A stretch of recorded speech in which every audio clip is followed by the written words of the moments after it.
Final খেলা বাকিদের জন্য স্বপ্নের মতো হলেও আর্জেন্টিনা যেন সেটা ডাল ভাত বানিয়ে ফেলেছে। গত 10 বছরে ব্রাজিল যেখানে ফাইনাল খেলেছে মাত্র 2 বার, সেখানে আর্জেন্টিনা ফাইনাল খেলেছে 7 বার। পার্থক্যটা অনেক বড়। এখানে বোঝা যায় আসলে সবকিছু কতটা সহজ স্কালনি শিষ্যদের জন্য। এদিকে কানাডার বিপক্ষে জয় পাওয়ার মধ্য দিয়ে আরও একবার ফাইনালে যাওয়া আর্জেন্টিনা জিততে পারে শিরোপা। বাকিটা শুনবো প্রতিবেদনে। ফাইনাল আর আর্জেন্টিনা যেন এখন সবচেয়ে কাছের দুই বন্ধু, একে অন্যকে ছাড়া থাকতেই পারে না তারা। যে কোনো টুর্নামেন্ট হলেই ফাইনাল খেলবে লিওনেল মেসি ও তার দল। বছর বিরতির পর আরও এক টুর্নামেন্ট, সেখানে আরও একবার ফাইনালের টিকিট কেটেছে আসরের বর্তমান চ্যাম্পিয়নরা। টুর্নামেন্ট বদলায়, তবে বদলায় না আর্জেন্টিনার ফাইনালে যাওয়া। এভাবেই নিজেদের সবচেয়ে ধারাবাহিক দলে পরিণত করেছে দলটি। 2014 বিশ্বকাপ থেকে শুরু করে এখন পর্যন্ত সব মিলিয়ে মোট 7টি ফাইনাল নিশ্চিত করেছে মেসির দল, যেখানে সব মিলিয়ে তারা টুর্নামেন্ট খেলেছে মোট 9টি। 2018 সালের বিশ্বকাপ ও 2019 সালের কোপা আমেরিকার ফাইনালে শুধু পৌঁছাতে পারেনি দলটি, আর বাকি সব টুর্নামেন্টে ফাইনালে গিয়েছে মেসিরা। এর মধ্যে 2 বার বিশ্বকাপ ফাইনাল ও 4 বার কোপা আমেরিকা এবং 1 বার ফিনালে সিমা। 2015 ও 16 সালের পর 2021 ও 24 সালে কোপার ফাইনালে আর্জেন্টিনা। অন্যদিকে 2022 ও 14 সালে বিশ্বকাপের ফাইনাল খেলেছে দলটি।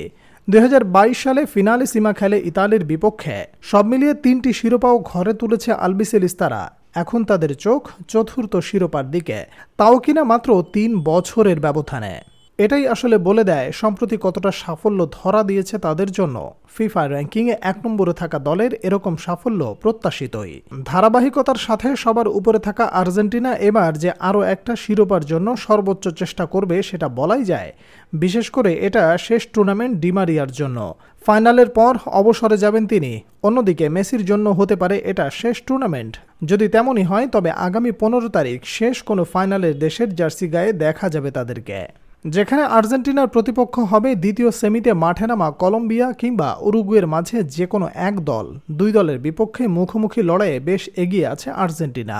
উরুগুয়ের বিপক্ষে এখন পর্যন্ত সব মিলিয়ে 193 বার মাঠে নেমেছে আর্জেন্টিনা, যেখানে 58 হারের বিপরীতে 90টি জয় আছে তাদের। বাকি 45টি ম্যাচ হয়েছে ড্র। এদিকে কলম্বিয়ার বিপক্ষে 25 জয়ের বিপরীতে হেরেছে মোট 9 বার আর ড্র হয়েছে 8টি ম্যাচ। পরিসংখ্যানে পরিষ্কার, যার বিপক্ষেই খেলুক না কেন ফাইনাল ম্যাচে ফেভারিট হবে আর্জেন্টিনাই। যদিও টানা 27 ম্যাচ অপরাজিত থাকা কলম্বিয়া কিংবা আসরের যৌথ সর্বোচ্চ 15 বার শিরোপা জেতা উরুগুয়ে কেউ সহজ হবে না, তবে ডিফেন্স থেকে আক্রমণ পর্যন্ত যে দল সাজিয়েছে আর্জেন্টিনা তাতে নেই কোনো ত্রুটি, নেই কোনো দুর্বলতা। সবকিছু ঠিক থাকলে গত 3 বছরে এবার 4টি শিরোপা নিজেদের করে নিতে পারে তারা। 2019 কোপায় ব্রাজিলের কাছে হারের পর গত 5 বছরে মাত্র 2 ম্যাচ হেরেছে আর্জেন্টিনা। এতটা দারুণ ছন্দে থাকা দলটা যে সত্যিই শিরোপার দাবিদার, শেষ পর্যন্ত তা ঘরে তুললে অবাক হওয়ার কিছুই থাকবে না।